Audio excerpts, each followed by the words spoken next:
नमस्कार। आज हम लोग पढ़ेंगे क्लास 9th के क्षितिज बुक के चैप्टर 3 में है उपभोक्तावाद की संस्कृति, जिसके लेखक हैं श्यामाचरण दुबे। सबसे पहले हम श्यामाचरण दुबे जी के बारे में जान लेते हैं, उसके बाद में हम इस चैप्टर उपभोक्तावाद की संस्कृति को आगे पढ़ेंगे। ठीक है। श्यामाचरण दुबे जी का जन्म 1922 में मध्य प्रदेश के बुंदेलखंड क्षेत्र में हुआ था। ये जो श्यामाचरण दुबे जी हैं, उन्होंने मानव विज्ञान में पीएचडी किया है और समाज वैज्ञानिक के रूप में अपना सराहनीय योगदान भी दिए हैं। इन्होंने अनेक रचनाएं की हैं, जैसे मानव और संस्कृति, परंपरा और इतिहास बोध, संक्रमण की पीड़ा, विकास का समाजशास्त्र, अनेक रचनाएं इन्होंने किए हैं। तो इस साहित्य जगत में इनका स्थान जो है सराहनीय रहा है। साथ ही साथ मैंने पहले बोला कि समाज में भी इनका स्थान जो है सराहनीय रहा है। इन्होंने समाज को आगे बढ़ाने के लिए अनेक प्रयास किए हैं, समाज को जागृत करने के लिए अनेक लेख भी लिखे हैं। ठीक है, तो फिर अब हम देखते हैं चैप्टर की ओर। चैप्टर 3 में है उपभोक्तावाद की संस्कृति। उपभोक्तावाद को बोलते हैं हम कंज्यूमरिज्म। ठीक है।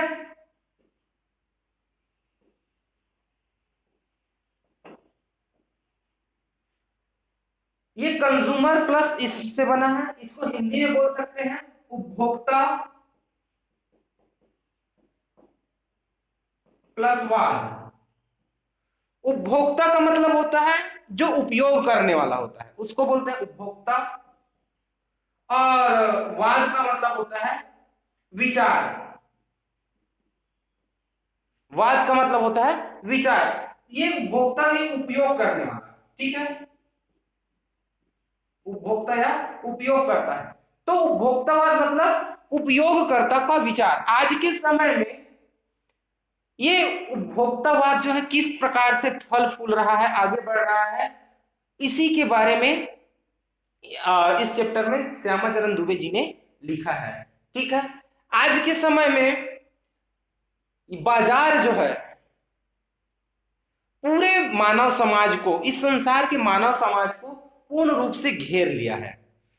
इस बाजार के अंतर्गत ये सारे मानव समाज जो है अपनी आवश्यकताओं की पूर्ति करता है, और केवल अपनी आवश्यकताओं की पूर्ति ही नहीं करता, केवल अपनी ये आवश्यकताओं को दिन ब दिन, प्रतिदिन ये लोग क्या कर रहे हैं, आवश्यकताओं को और बढ़ा रहे हैं।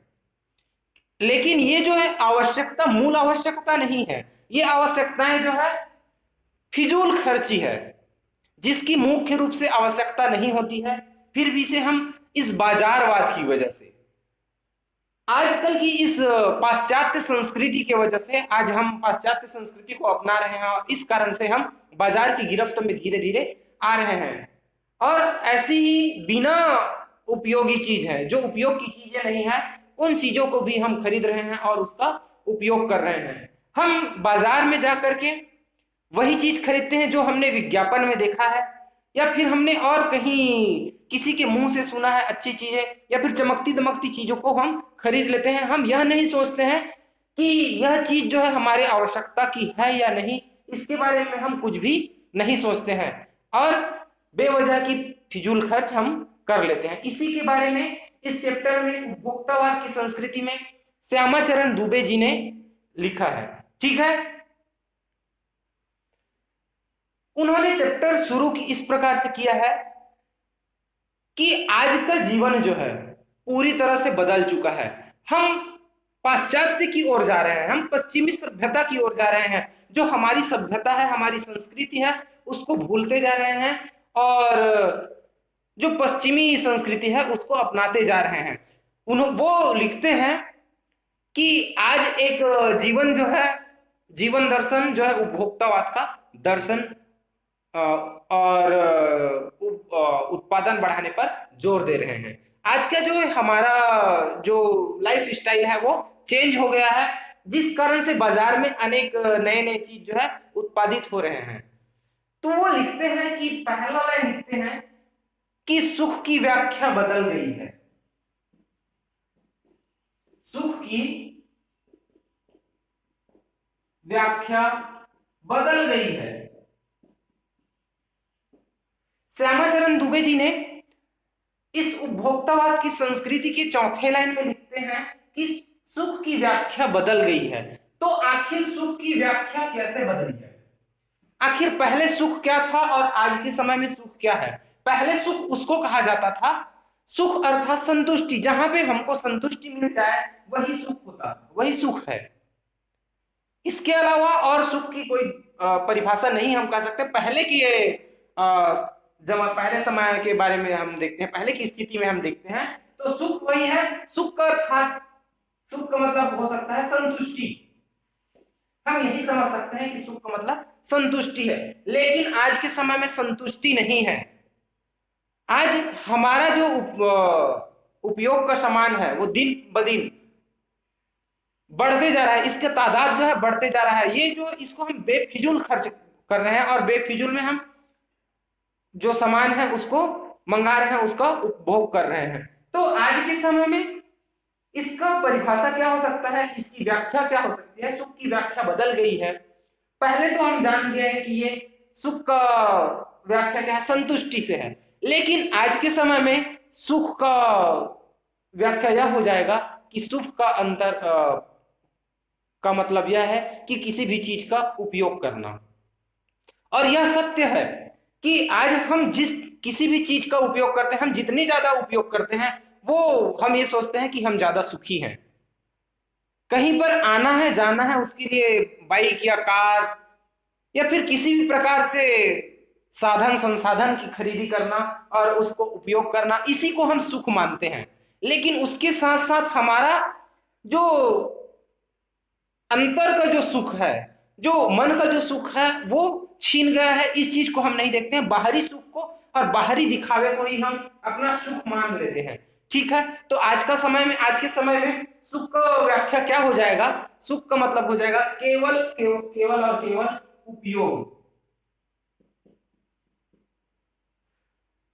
उपयोग और भोग करना। आज के समय में भोग और उपयोग ही संतुष्टि है। उपयोग और भोग, इसी को ही हम संतुष्टि मान लेते हैं, इसी को हम सुख मान लेते हैं, इसी को हम सब चीज मान लेते हैं। जबकि हकीकत में यह जो है सही नहीं है। सुख तो वही है जहां संतुष्टि मिले।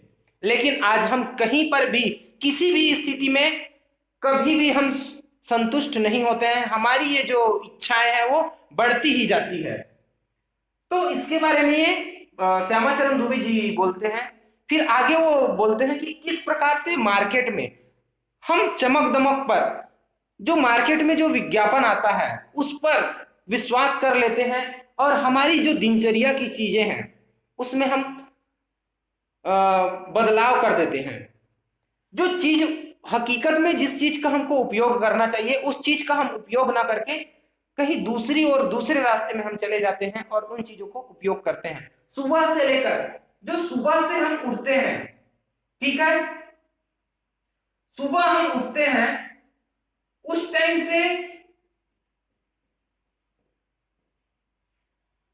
रात्रि होने तक, शाम तक के हम अपने जीवन में, अपनी इस लाइफ स्टाइल में जो कुछ भी चीज की उपयोग करते हैं, उपभोग करते हैं, उसमें पूरी की पूरी दिखावा ही होता है। उसमें हम किसी भी तरह के अपने सुख की ओर नहीं बढ़ते हैं, सुख को नहीं देख पाते हैं, केवल उपयोग और भोग को ही देखते हैं। तो आज के समय में आज हम मार्केट की गिरफ्त में हैं, बाजार की गिरफ्त में हैं। तो जो अच्छी चीज दिखाई देती है, जो विज्ञापन में दिखाई देती है, उसी को हम खरीद लेते हैं और उसका उपयोग करते हैं। यहाँ लेखक ने यह भी बताया है कि जैसे सुबह होती है तो सुबह से जैसे हम टूथपेस्ट के बारे में बात करते हैं, तो टूथपेस्ट भी अगर हमको खरीदना है तो मार्केट में अलग अलग तरीके से टूथपेस्ट आते हैं। एक ही टूथपेस्ट में एक में बोला जाता है कि दांतों की अच्छी सफाई के लिए यह टूथपेस्ट अच्छी है, नीम वाली अच्छी है, दांतों को मजबूत रखने के लिए अलग टूथपेस्ट बोला जाता है, मसूड़ों को मजबूत रखने के लिए अलग पेस्ट बोला जाता है, मुंह की दुर्गंध के लिए अलग पेस्ट बोला जाता है। तो कभी कभी बोला जाता है कि साधु सन्यासियों वाला पेस्ट है, कभी बोला जाता है नीम का पेस्ट है, ये बबूल वाला पेस्ट है, ये नमक वाला पेस्ट है, नींबू और नमक वाली पेस्ट है। अलग अलग तरीके से विज्ञापनों से लोगों को लुभाया जाता है और हम इसी बहकावे में आकर के उस विज्ञापन के और उस मार्केट की गिरफ्त में आ जाते हैं, जिसको इस श्यामाचरण दुबे ने बताया है। ठीक है, यह तो हो गया। अब जैसे हम पेस्ट की बात किए, टूथपेस्ट की बात की, अब यह क्या आ जाएगा, टूथपेस्ट के बाद हमको यह विज्ञापन मिल जाएगा कि हमारा ये टूथब्रश कैसा है, जो कितने दिन चल पाएगा, वो कोने कोने तो छू पाएगा नहीं। इस प्रकार से कई लुभावने विज्ञापन आते हैं। इसके बाद और अनेक तरीके से माउथ वॉश का, माउथ फ्रेशनर का, अलग अलग तरीके से यहाँ पर विज्ञापनों की सहायता से लोगों को लुभाया जाता है।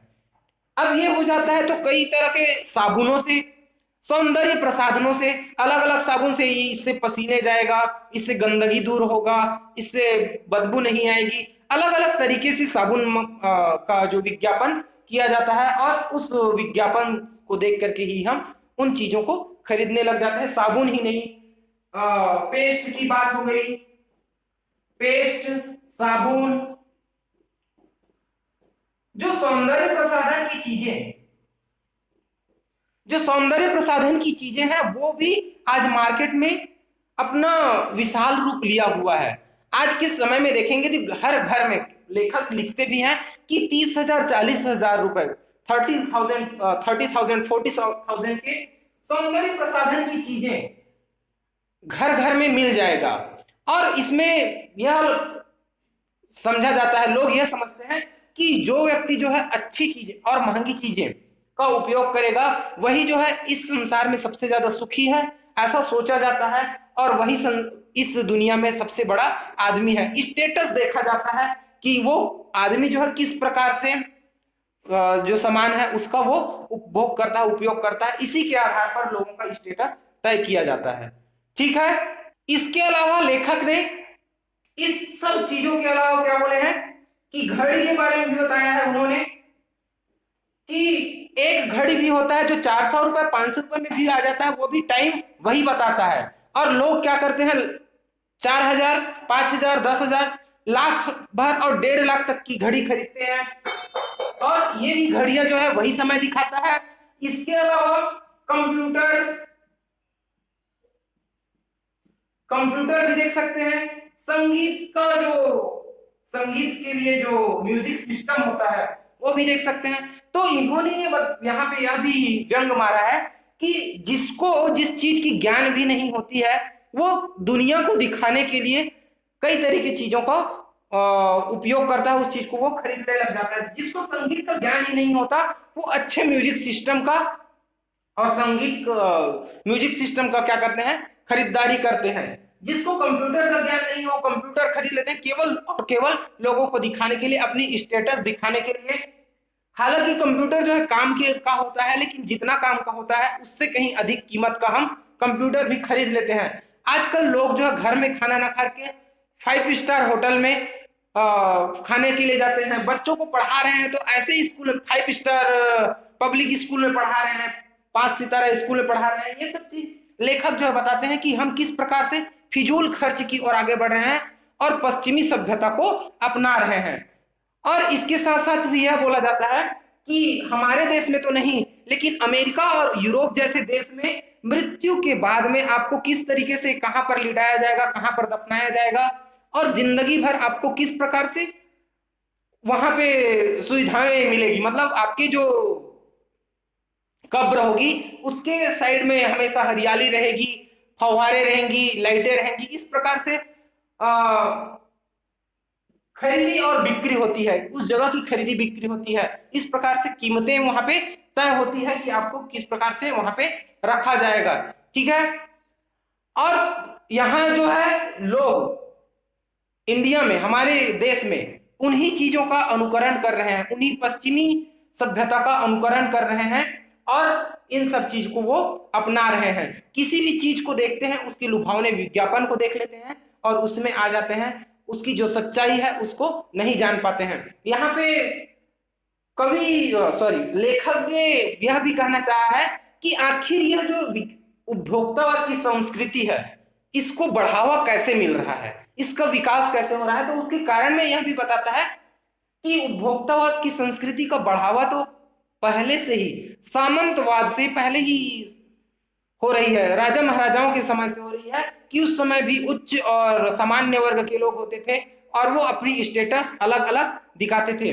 वे अच्छी अच्छी चीजों का उपयोग करके अपने आप को बड़े बताते थे और दूसरे लोगों को छोटे दिखाने की कोशिश करते थे। तो इस प्रकार से प्राचीन समय से ही ये जो परंपरा है वो चली आ रही है। उपभोक्तावाद की संस्कृति जो है प्राचीन समय से ही चली आ रही है। ठीक है, इस प्रकार से हम पूरी तरह से बाजार की गिरफ्त में आ रहे हैं और पश्चिमी सभ्यता के गिरफ्त में आ रहे हैं। अगर यह दिन ब दिन ऐसा होता रहा तो वह दिन दूर नहीं है जब यह हमारा जो समाज है वो पूरा तरह से इस समाज का पूरी तरह से विनाश हो जाएगा। कहीं भी एकता नहीं रहेगी, मर्यादाएं टूट जाएगी, कोई किसी का इज्जत करने वाला नहीं होगा। यहाँ इस समाज में अशांति अशांति फैल जाएगी। लोग अपनी दिखावे में ही चलेंगे, अपनी दिखावे को ही संस्कृति समझेंगे। जो हमारी प्राचीन संस्कृति है वो पूरी तरह बर्बाद हो जाएगी, पूरी तरह से समाप्त हो जाएगी। इस प्रकार से उन्होंने गंभीर अपने विचार रखे हैं कि हमारे समाज को इन सब चीजों से बचाना होगा। तो ये जो बचाने का काम है वो केवल एक आदमी से ही नहीं होगा, और कहा जाए तो एक आदमी से भी होगा, क्योंकि यह संसार जो है एक एक आदमी से मिलकर के बना है। तो सबसे पहले हमें ही शुरुआत करना होगा, एक को शुरुआत करना होगा। हमें दूसरे को बोलने से अच्छा हमें अपने आप में ही यह सब चीज सुधार करनी होगी। जो बेफिजूल की जो चीजें हैं उन सब चीजों को अवॉइड करना पड़ेगा, तभी यह हमारा समाज जो है बच सकता है। और इस समाज को बचाना भविष्य के लिए हमारे लिए बहुत बड़ी चुनौती भी है। ठीक है, ओके, थैंक यू। उम्मीद करता हूं कि ये चैप्टर आपके समझ में आई होगी।